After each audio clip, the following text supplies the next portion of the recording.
It's Jason Abraham, the shadow teacher. And again, currently on my time away from programming, from social media, from any kind of engagement, but I get a pass for creativity, which this activity counts for. So the whole concept of the shadow teacher, the entity you and I know as the shadow teacher, the entity that's speaking right now. This entity is nothing more than a personality construct that communicates exclusively through a digital medium, this digital medium. And as I became aware when my first Instagram page got pulled, the shadow teacher could be wiped out of existence in a blink of an eye. And other than when I'm making a video right now, the shadow teacher simply does not exist. But what does exist, and even if the shadow teacher is wiped out at some point, is the consciousness behind the shadow teacher.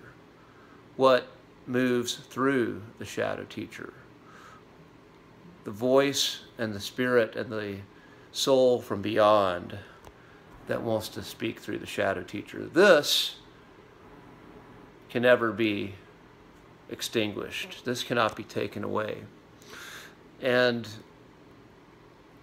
the consciousness of Ahriman, the intention of that is to have your consciousness identify with these external ego constructs, these external labels, as dense and material as you can get, as numerical, as quantitative as you can get to what you start to identify as the essence of your soul.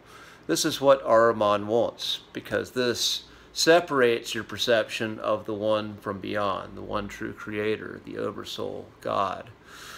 And when you are no longer paying attention to God, and your consciousness is in all this other stuff, then you can be harnessed by being like Ahriman, and that's what he wants. He wants to harness souls to create his own planet, to build the 8th sphere. Some believe he's already done that, and that's where we are, and most people just simply don't realize it. Others believe it's in the works. But either way, when you step outside, when you start to recognize that, and you step away from the ego construct and from this identity, you have a time, you have a practice or something that connects you and reminds you that there is a higher consciousness, there is something bigger that moves through you, then you free yourself from the Ahrimanic consciousness, which is a form of slavery. You have no choice in the Ahrimanic consciousness, where the one from beyond, you do have a choice. It co-creates with you. It just wants to have an experience and wants to be acknowledged and recognized and to move through you in a beautiful way, but you have the choice to deny it. But once you get into a state of density that you just have cut off all those mechanisms, then maybe there's no going back. I say maybe, you know. I'm actually a believer that if you have an infinite creator, there is always a way of going back. Otherwise, that is a flat-out contradiction to being an infinite creator. But I believe there are paths that are more painful to remembering, and the more you stray, the more painful and lonely the path can be.